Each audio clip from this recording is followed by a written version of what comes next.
All right, everybody. Good afternoon and welcome to our all-member conference call. My name is Dan Cunningham, and I am the Vice President of Government Relations and Education for Forward Janesville, coming to you live from Forward Janesville World Headquarters in beautiful downtown Janesville, and want to thank everybody for taking a few minutes out of their afternoon to join us today. Today's call is presented by BMO Harris Bank. BMO Harris Bank has dedicated bankers in the local market who understand your business, industry, and market, and offer solutions tailored to your unique needs. BMO has deep roots in the community with a long history of supporting Forward Janesville and other local nonprofit organizations.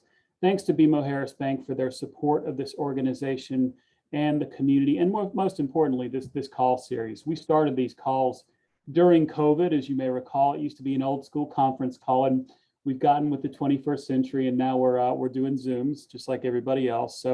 But BMO has really allowed this to continue with really topical and relevant presentations for the community. So thanks to them for their support. We've got a great discussion planned for today. Despite what the weather may look like outside my window here, summer unofficially begins this very weekend. So I've got 4 days to get in pool shape, I guess, and ready or not, here we go. So with school ending in about a week or so, we thought it would be a great time to take a look forward. So a look ahead at Janesville's educational future and a look ahead to all the fun you can have right here in Janesville this summer.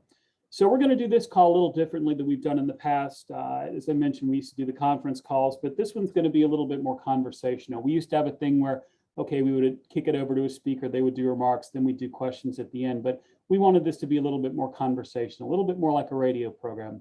I see my friend Rich Gruber up in the corner, who I learned from the best when it comes to presenting on the radio. So hopefully I can put some of that into force today. So if you have questions during the presentation, please go down into your chat function and send me a direct message. So send it to Dan Cunningham.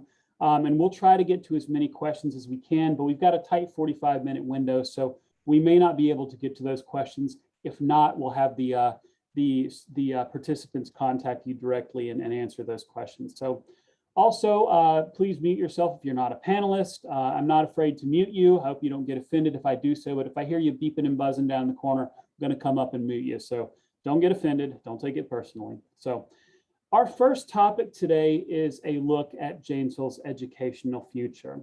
As you all know, current Superintendent Steve Pufall announced his intent to retire at the end of the current school year back in October.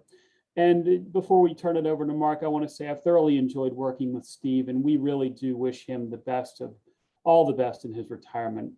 So after a really a thorough and frankly very impressive process that included dozens of stakeholders and community members, the school board selected Mark Holtzman as our next superintendent. Holtzman had a chance to meet with district staff and toured the district before participating in some meet and greet opportunities with community leaders and district staff over at the Janesville Country Club back in earlier in the spring. And I had an opportunity to meet him briefly, but was super impressed with his presentation and his vision for the school district. So Mark has been the Manitowoc superintendent since 2015. And, Manitowoc's district is about half the size of Janesville, but I think there are similar concerns in the Manitowoc district as there are in Janesville. So I'm sure Mark will get into a little bit of that. He spent 6 years in Sheboygan before going on to Manitowoc, where he served as coordinator of secondary instruction and assistant superintendent of students and instruction. And I've got a whole bunch of other bio stuff, but why should I repeat that? Let's have Mark tell us a little bit about himself and his background. So Mark, tell us a little bit about yourself and how you came to this opportunity. Sure, thanks, Dan, and all those members of the Forward Janesville group that's here today. Appreciate the opportunity to talk to you and answer questions. A little bit about myself real briefly. I actually am from the Columbia County area. My parents still live in rural Decorah, which is outside of Poynette, not far from the interstate.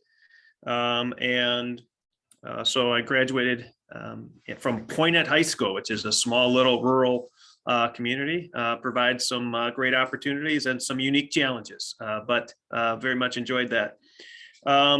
Started my teaching career in Eastern Wisconsin, taught high school social studies, psychology, sociology, AP Psych, those kind of things. Spent some time in Fond du Lac as assistant principal, elementary principal, director of human resources. Circled back to be a high school principal in Howard's Grove for about 5 years, and then spent, as Dan said, 6 years as 2 years as a coordinator of secondary ed and assistant superintendent. And since 2015, I've been the superintendent here in Manitowoc. Since the opportunity to be fortunately selected to be the next superintendent in Janesville, I've had 4 days that I've been able to spend in Janesville, meeting staff, talking with our directors, meeting some of the board members, and just trying to get myself acclimated to what's going on currently in the district. I will come back again on Friday to do the final tours of buildings where each principal and staff kind of give me an opportunity to walk around the buildings and get a feel for what's going on.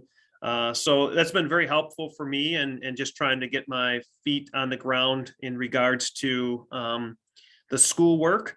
My wife and I did put an offer in on a home and have a place to call home as of the 24th of June. So we're very fortunate and feel real good about that. There's a lot of logistics to the world of transitioning your family. It's just my wife and I have 2 kids. Should have told you about that. Ashton is married and is expecting our first grandchild this summer. And my youngest son, Caleb, graduated last year from Edgewood College and is working on his graduate degree to be a school counselor. Currently works in the Monona Grove, I believe it is, or Monona. I'm not sure which one of those. Monona Grove, maybe, or school district just outside of Madison, lives in Fitchburg. So that, I could tell you a lot about lots of things that are going on. I've been very fortunate to work with some great people along the way, but looking forward to really just living in one world instead of 2 right now, and getting excited to start and get to know all of you and the folks in Janesville. Well, Mark, you should consider yourself lucky to have found a place to live. We've heard of others who are coming into the area who are having to couch surf, frankly, because housing is certainly an issue. But that's another topic for another day. So, sir, a couple of questions for you. I mean, certainly before you came here, you did an assessment of the strengths and weaknesses of the Janesville School District. We'd love to hear more about your impressions about our most significant challenges going forward in the Janesville School District. Yeah, I think probably not unique to just Janesville, but the most unique challenges is just meeting the academic and social emotional needs of our kids every single day. And if you do some quick review of the data, I've talked with the board during the interview process just about our student achievement scores and where we want to move forward. I think one of the things that I'd like to continue to have conversations about, and again, I don't want to come in thinking to anybody that I'm going to change everything on July 1. I just have to get a feel for exactly what we're doing and what we're doing well. But student daily attendance is an issue right now that is probably pretty glaring within our data. And I think that would be one of the areas that I want to start paying attention to and maybe track and focus, because it's really difficult for us to move the needle on student learning if they're not present in school. And so there's probably all kinds of reasons why. It might be that there isn't a quality value that the families believe. It might be that there's some kind of a barrier that's providing them. But we need to focus a little bit on what is prohibiting students from coming to school on a regular basis. And I think that's one of the focuses that I would definitely want to review. I think that we have some really strong programs that are a little bit out of the box. I had an opportunity to tour some of our programs at the Rock River Center and out at the Technical College of Black Hawk Tech, where we provide opportunities for students to take high-level coursework. We have some arts programming at our high school. We've got a lot of unique opportunities. And I think there's another piece that we could continue to do is talk about and celebrate some of the things that we're doing really, really well, as opposed to only responding to the things that maybe aren't going as well as we'd like. So I think that those are, I think, the focus, at least immediately. We do need to improve our opportunities for students, and the outcomes include improving our instructional practices as well. And I know our teachers and staff do a great job. Throughout the pandemic, we've seen some challenges that have arisen, and one of those is the difficulty of hiring, retaining staff. And so for us to be a major player in providing great outcomes for kids, we've got to have a quality plan to attract, train, and retain staff. That is not different than any of the other employers in our region. But the pool of education staff is shrinking, and we need to make sure that we are doing everything we can to train the people we have and maintain the people we have by providing a quality work environment. And so that's another piece that has to continue. And a quality work environment includes compensation, but it's not limited to just. We have a great workplace. We have a good work environment. We have a quality collegial supports. So those are, I think, the key initial pieces that I'm going to look to. And then as I gain a little bit more insight on some of the data and demographics that are not in areas that we want to be, we'll focus on those as well. So Mark, you've touched on this a little bit, but I want to drill down a little further, if I could, into our scorecard ranking, frankly. Janesville's DPI scorecard ranking shows, frankly, a continued decline over the past 5-6 years. In this measure, most recently, the school district of Janesville ranks in the bottom 20 districts statewide. You've mentioned some things. Do you have other plans to address this challenge in terms of getting that scorecard ranking turned around?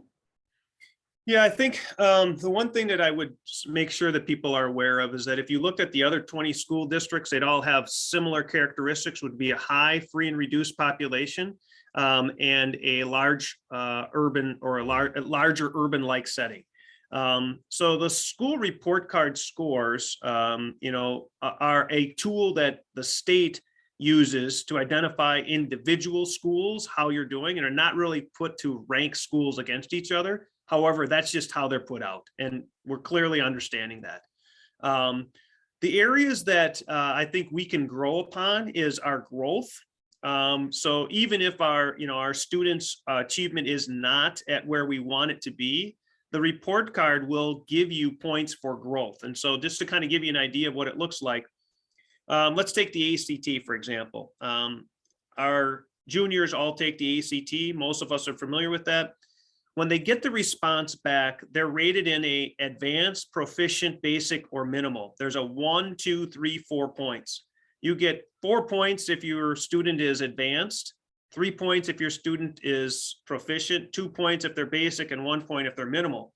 So growth from basic, from minimal to basic and basic to proficient is equal to growth from, that growth increases your outcomes. So rather than focusing on how do we get our kids to advance, let's focus on how do we move each person to that point and focus on what that looks like. Now, the challenge that I would share with all group members is that the ACT, as we know it, was created to be a predictor of freshman success in college. It wasn't a predictor to determine your knowledge of and how well you've learned information. So, I don't know the details specifically, but I would garner based on the information that about 60%, 55% of our students are looking to move on to a four-year college, which would require a ACT assessment. So that leaves, 45 to 55% of the kiddos who are not using the ACT as a tool. If your district is full of kids who are thinking the ACT is a free option and I can take it a second or third time, or I've already taken it 2 times to advance my score, the input of the assessment is likely greater than I don't want to take it, I don't need to take it, and my next career step doesn't require me to take it.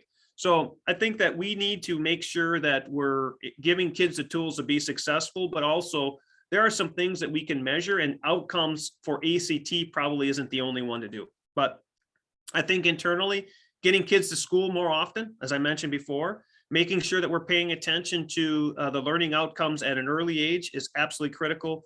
third grade reading scores, in my opinion, are way more important than ACT scores for 11th graders. There's not a ton I can do by the time I get them back. But for third graders, we've got them for another 8, 9 years. That's the focus probably that we need to do initially. So I guess those would be a couple of comments I have. Those are great comments and great to know some of that information about how students can move there. In terms of school finance, it's something that we watch at Forward Janesville here. I mean, we're in a declining enrollment environment here in the school district Janesville for several years running. Our district is limited in the ability that their ability to raise revenue locally, and a challenging state aid formula has really created a growing financial worry for the district. Talk a little bit about your strategies for taking on that challenge. Yeah, I think there's two things that need to happen. One is I need to be able to partner with and focus and provide information to groups like yourselves who can help advocate to our local legislatures about the need to fund public education. So you hit it right on the head. There are two ways to increase our per pupil funding. One is to have more kids, and two is to get more resources. The only way we can get additional resources is to go to referendum or have more kids come into our district. So right now, we actually, there's a lot of districts in the state who have more kids who are leaving on open enrollment than coming. And in Janesville's case, that's not the case. So we do get a few more kids who come into our district out of choice as opposed to leave. So that's a positive measure to gain a few more kids. But in the end, my message is I will continue to advocate to our local legislatures and our state advocates to help support that. But our legislatures and at the state level, the people that I'm talking to expect me to say, we don't have enough resources, help us.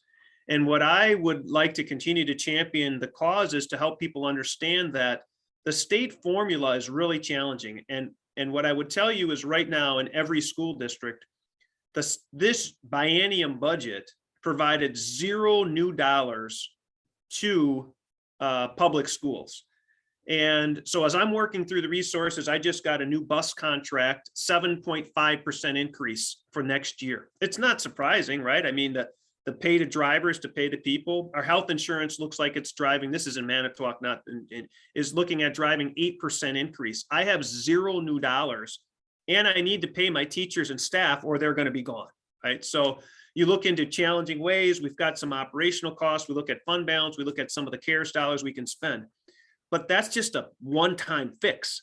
We have to have a long-range plan to, for example, keep the capital improvement projects in our buildings, 22 facilities, and they're not new, right? So we're going to have to do tuck pointing and providing operation and hardscapes.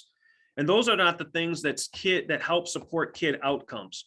So I absolutely will continue to advocate for that. We'll look at ways that we can refine our resources. When you have a big operational budget, there's always places where you can potentially tweak to help support that.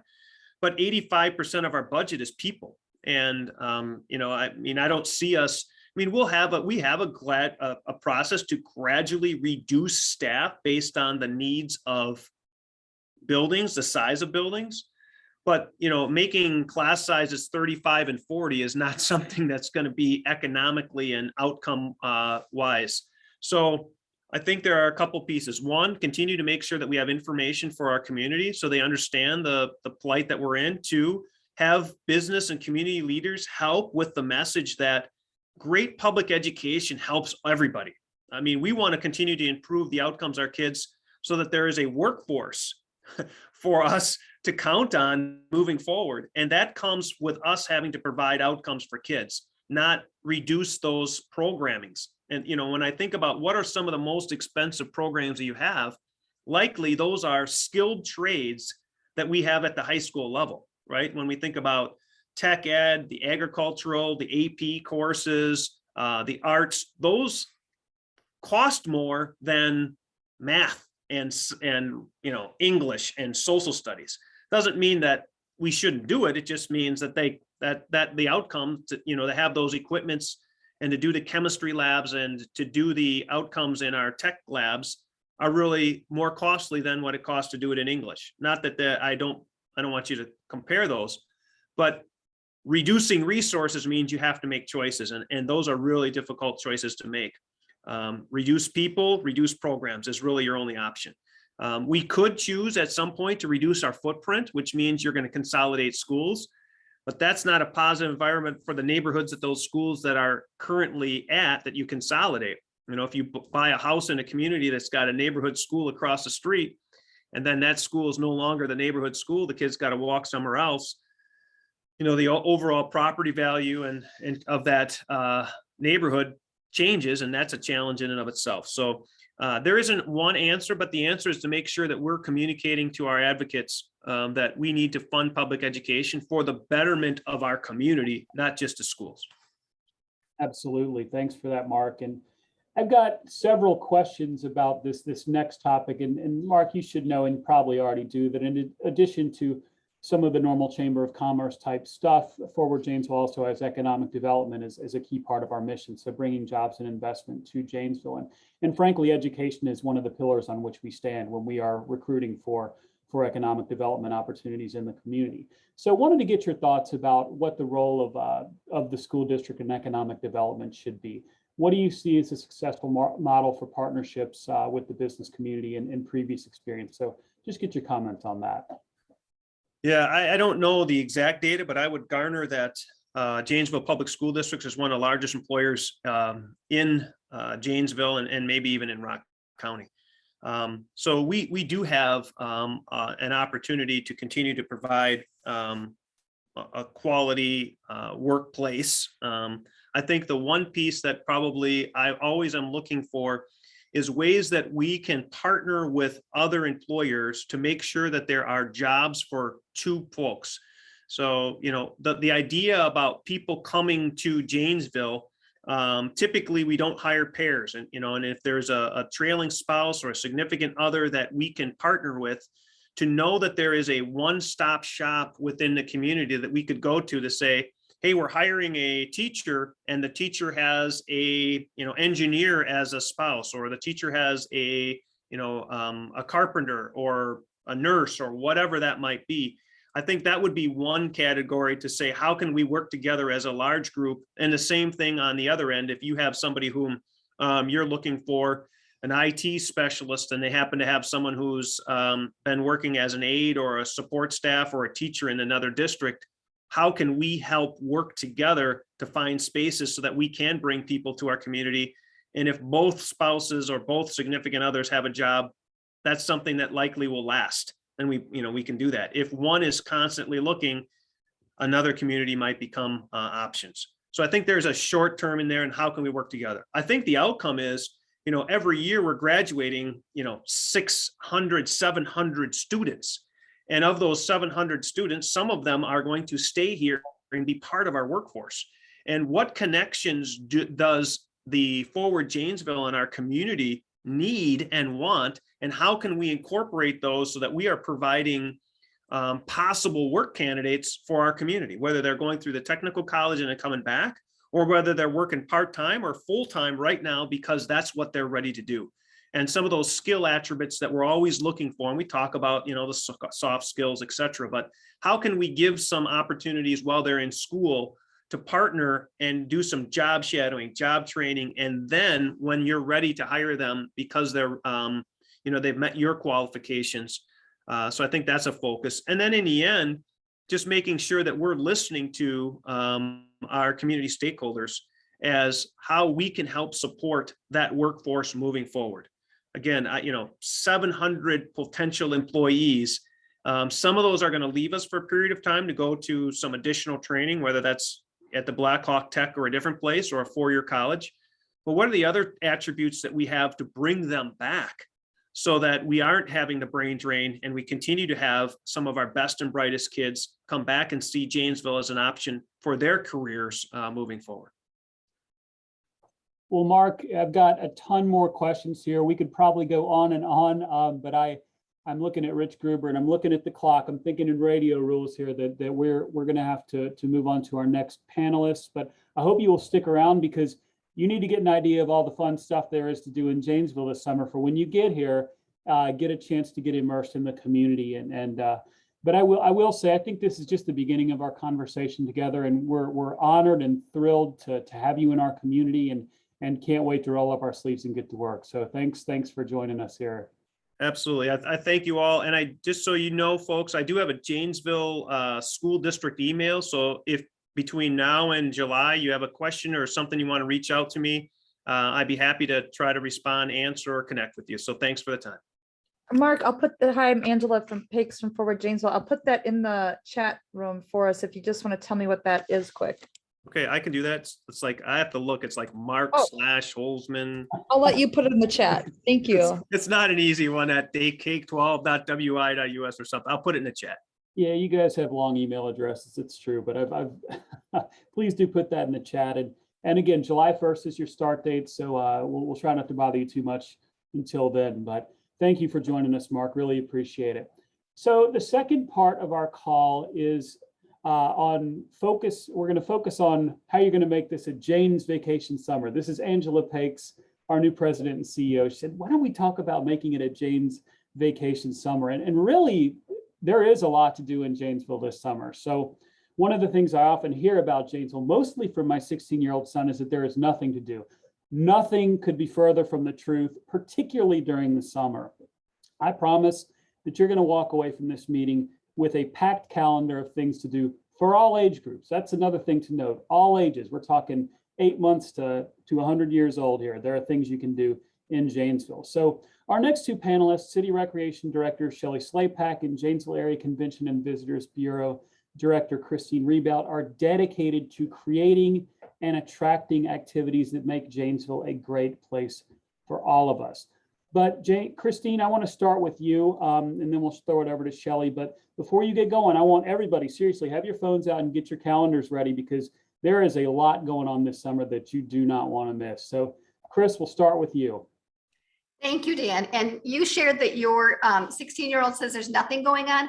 I have the opposite at my house. I am the parent of a teenage daughter with cognitive disability. So the first thing we hear every Saturday morning is, what are we doing, Mom? She likes to be out. She likes to hit every event in the community. And we don't stop going every Saturday and Sunday. So I get the opposite. So maybe I can send you my list for him and we'll get going. Dan, do I have the ability to share screen? You should. Okay, excellent. Because I'm going to share our website, because I feel like that is really just that great source for everything that's going on, and you can build it and customize it for everything you want. So we talk about the summer. I like to just go in, and our event, again, our website's got every attraction, every event, every restaurant, pub and grill, and sweet treat shop you might want to find. But our events calendar is where we're going to go today, and just look at, I'm going to pop right over to June because we're almost there, and look at the events. And like Dan said, plenty going on. If you look at Saturday, the 4th, for example, I mean, it's just jam-packed full. So this is a great resource for finding out things you want to do. The other really cool thing you can do is build an itinerary. So if you're sitting down as a family on Friday night and you want to lay out what you're going to do and how it works and who's going to run who where, you can literally just go to the calendar and open up and say, you know, it's National Trails Day. So I know I want to hit that. I'm going to add that to our itinerary for the weekend. And you can pop that in there. And then you can add in the restaurants you want to go to. You know, if you're like, oh, we've got to go get a pizza because that's what we need, or you're going to hit Chubby Bubba's, let's add that to our itinerary. The other great thing you can do is just go and look at your itinerary, and you can see I've been loading up. We're going to go to Velocity, rent some equipment downtown. We're going to go to the Star Wars exhibit at the Rock County Historical Society. So you can lay out that super cool itinerary with everything you want to do, like the Rock County Dairy Breakfast that's on the 4th. There's just so many cool things going on. And again, I think it's important to remember those staples too that we forget about. Things like Rotary Botanical Gardens. They have their public art there that goes up every year. They're doing terrific turtles. I know they're putting it up right now. So you can tour the gardens just to get ideas for your gardening at home. You can look at the public art. You can look at the architecture. So there's always those things that are staples. The other really cool thing going on this summer is the exhibit at the Rock County Historical Society, and it is a Star Wars exhibit. I'm going to date myself here talking about Star Wars and going as a kid to all of the original movies, but that photo could have been our family sitting in front of the big TV at home getting ready to go to Star Wars. So this exhibit is so amazing. They've got over 100 unique action figures, all original with all of the pieces. So if you're a Star Wars fan, this exhibit is a can't miss event. Other things that are those things that you don't want to miss include the Rock Aqua J's water ski show. This year's water ski show features the Flintstones. So again, I'm probably dating myself here, but grew up with the Flintstones. It's a great theme you won't want to miss. They'll start Memorial Day, and then they're every Wednesday and Sunday at 7 p.m. And I know we've got Shelley and a couple other people to pop in, so I'm happy to answer questions or guide Dan through anything we didn't talk about. And again, Shelley will talk about it, but I can't say enough at our house about the leisure services guide. I know Shelley's going to hit it, but this is the other thing that sits on our counter for what there is to do and what's happening in the community. You totally stole my thunder. That was the next part of what I was going to say, is that the city's summer recreation guide, it sits in our mail basket, and it's something we go to really throughout the summer, and a lot of great information in there. Before I ask Shelley about that, Chris, can you tell us about the Tour of America's Dairyland bike race, which is an event that people really do look forward to during the summer? Tell us more about that this year. Absolutely. I kind of think of it as the kickoff to real summer, because it's going to be warm and the sun is going to shine. On Thursday, June 16th, it's the Tour of America's Dairyland bike race. We shut down the downtown. We literally lock it and load it with cement barricades, and it's just full of people. Fast action bike racing from all over the world. They're going to start at noon this year. So we're going to do some speakers from 10 to 12 in some downtown businesses. So you can listen to the racers, listen to people from Trek Bicycle that make the bikes, all kinds of great speakers from 10 to 12. And then at 12, the racing action starts. So you'll see races, every hour running through the downtown, and kids activities. About 6 o'clock, they'll have the big wheel races and the trikes and something for the family. So you can visit all the downtown shops and really enjoy that. When we say fast, we're not kidding. These bikers are faster than I am in my car zipping through. They literally create their own wind. It's if you're standing on the corner, whoosh, here they come. It's just an amazing experience. For those who have not experienced this, it is a can't miss. It's an absolute can't miss. And you're right, it's not going to rain. It's going to be beautiful in 72 that day, and we're not going to worry about rain.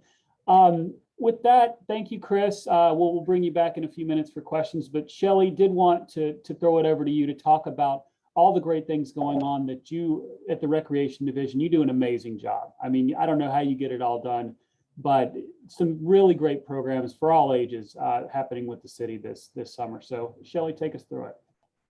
Awesome. Thanks, Dan. It definitely isn't just me, but also I got to give a plug. Your 16-year-old son was caught at the ice arena several times. So I know he's definitely getting out there and recreating. Yes. Chris mentioned the activity guide, and I just want to say it's 48 pages that we send out in the spring. And it's not just the city programs. Any nonprofit, for-profit organization or event, we have those in there too. People can pull out an ad in there, so lots of opportunities in there. Our office, the Parks and Rec office, does approve any public event that's on city property. So the ones that have been talked about so far are just a couple. There are over 100 public events that are approved through our office annually. And we move them over to the Convention and Visitors Bureau's calendar, encourage them to get on that, but lots to do. One of our main things right now is our aquatic facilities. So that's made headlines. You've heard, you may have seen recent news articles. Our staff is moving fast and furious to get our aquatic facilities opened as planned. We've got currently the Riverside Park splash pad open, and that's an unguarded splash pad from 10 to 8 daily. We've also got the bubbler, the interactive water feature in the town square that is going on and used by so many, and that's on daily from 10, or actually I believe 8 a.m. to 10 p.m. Our Palmer wading pool is set to be open the first weekend in June. And then we've got our Rockport pool, which is set to be open the second weekend in June. I will tell you, despite our best efforts, we are not immune to the national lifeguard shortage that is being experienced. And we've made several changes. We've been working diligently with the school district. They've allowed us to come into lifeguard classes. They've allowed us to do open interviews at lunch hours. We've done a lot for recruitment. We were offering free lifeguarding certification. We have the in-house ability to do that, but we're still short. So we could use your support to getting the word out there that we need more guards. Right now, we're looking to open up our pools similarly to the way we did last summer, where we're alternating between Palmer Wading Pool and Rockport Pool until we can continue to recruit lifeguards and train them and certify them appropriately. We've received comments about Palmer Wading Pool. Why do you need lifeguards out there? It's Wisconsin pool code based on the size of the pool, despite the fact that that's only, 18 inches to 24 inches in certain places. We're required due to the size to have lifeguards there. So again, we'll be opening those. We also operate various events. Dan, I'm sure he's the pod father, but DJI has really taken the hand in leading that awesome concert series at Courthouse Park, which we support and are excited for that to kick off June 7th with nightly concert series. We're starting this year in partnership with DJI and taking the lead on First Fridays on Festival Street, which will be a new lunchtime concert series. We had a rain out of the first one, but we're going to have the upcoming one on June 3rd there. We also do kids noontime concerts in Palmer Park, basically magicians and various other performers. Coming up on June 4th is a Take a Kid Fishing Derby. The first weekend in June, no, the state does not require fishing licenses. So anyone can get out there that first weekend in June without a license, and that's why we do it that weekend, and that's at Palmer Park. We also do movies in the park at Optimist Park, and honestly, just a myriad of day camps, youth sports, adult sports leagues. We operate Dawson Softball Complex.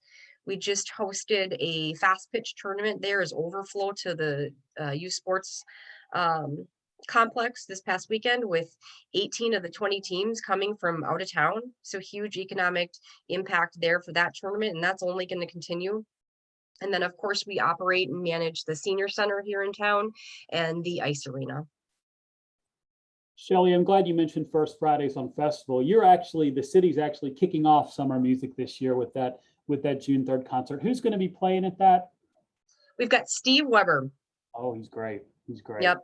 So, all local musicians for the First Fridays. Festival Street closed off with food trucks and other kids' activities and family stuff going on. That's great. That's great. So Shelley, thank you for that. And just one quick question for you. Wanted you to touch upon park and pavilion rental, if you could. I know a lot of people, you might need a place to have a party, a barbecue, things like that. Take us through the process of renting really any city park facility, including the JP Cullen Pavilion and other, the Marv Roth Pavilion. Could you take us through that? Absolutely. So we reserve all park pavilions, several of them, including the JP Cullen, the Cole Bryan, and the Riverside pavilions and Trexler pavilions do allow a beer wine permit, but there are some that don't. If it is a private gathering, a graduation party, an invite-only event, the process is simple. It's going online to the City of Janesville website, /pavilions, and then you can reserve a pavilion that way. There is the fee to reserve pavilions, but you have it all day. And I will be honest, with graduation parties and everything, I would say a bulk of our 13, 14 pavilions now are reserved for the summer. Riverside Park in particular, there is not one Saturday from April to October that is open. So if people want to reserve a pavilion, they need to do it quickly. And again, these are just private gatherings. Public, if it's a public event, then it would be the public event application form found on that page of the city website. Thank you. So in the chat, Christine has noted that City of Janesville camps are a great help to parents struggling with summer childcare options. That is very true, and they're very low cost. Is that right? And tell us about the cost of these. Yeah, so we do camp at Palmer Park, and it's all day, all summer.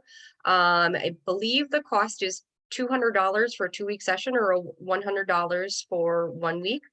And it's great because you're getting kids outside, and we're at the playground, we're going about the community, to the pool, to the ice arena. We have scholarship opportunities also for those who cannot afford it. So anybody wanting more information about any of these programs needs to do what? Get a hold of you, go to the website, tell us how we get a hold of you. Yeah, well, I always encourage everyone to go, I'm going to put it in the chat, to go to the main recreation page on the website. And from there, that picture of our brochure that I believe you held up, Dan, there's a picture of that cover. If you select that on our website, you can browse our brochure if you don't have it. But otherwise, I'll put in the chat the main page, and you can go from there. On the left-hand side, we're divided out by area. So if you want more information on swim lessons, you're going to aquatics. You can go to pavilions if you want more information, but it's very easy to navigate. That's great to know, Shelley, because not maybe everybody can locate the actual physical copy of that magazine that they received in their mailbox. So you can get it online. So go check that out. It really is a wonderful resource for so many things that are going on in our community. And back to Chris. Chris, I have to say, I wasn't aware of the itinerary function on your website. That is just phenomenal. I mean, for busy families who are looking to plan out a fun weekend, or really just plan out their lives in general, that is just tremendous. Would you mind putting a link to your website in the chat window, please? And we'll share all these resources out with our members as well after the call to get that information out to the world, because, you know, there's a lot to do this summer. So the last couple of seconds here, I would be remiss if I didn't touch upon Music at the Marv just a little bit. I also, putting on another hat, I am the chair of Downtown Janesville Incorporated, and we are thrilled to have another really great season of summer music coming up, starting on June 7th with Sunset Strip, a hair metal tribute band out of Rockford who are hilarious and awesome, and you're going to love them. And we go every Tuesday night at 6:30 down at Lower Courthouse Park in the Marv Roth Pavilion.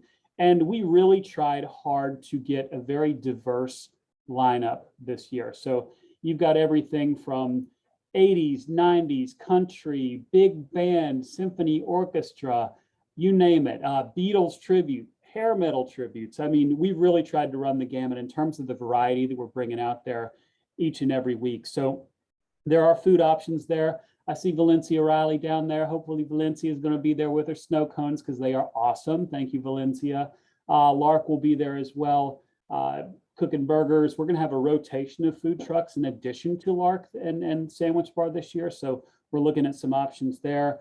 But obviously locally brewed craft brew from Gray's Brewing Company and Rock County Brewing Company will be there every week. And it's just a phenomenal community event. And we hope that people will find a way to come down there as much as they can on Tuesday nights during the summer. So Mercy Health is our presenting sponsor, and we've got some other sponsors listed on our website as well. And thanks to everybody. And thanks to the city, frankly, Forward Janesville, other partners who help us put this on each and every year. It's a phenomenal thing. It's something I love to do.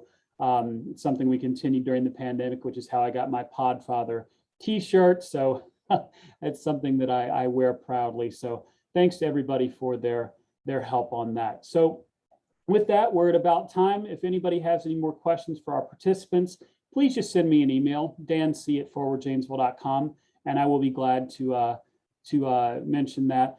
As I see in the chat window, we've got some more from Patrick, some fantastic live music opportunities. So obviously Rock County Historical Society has its Artrageous Wednesdays. That's starting again in June, I know, but I know that the Ambassador Group is going to go there for a social on June 15th featuring Shotgun Jane. So that's another thing.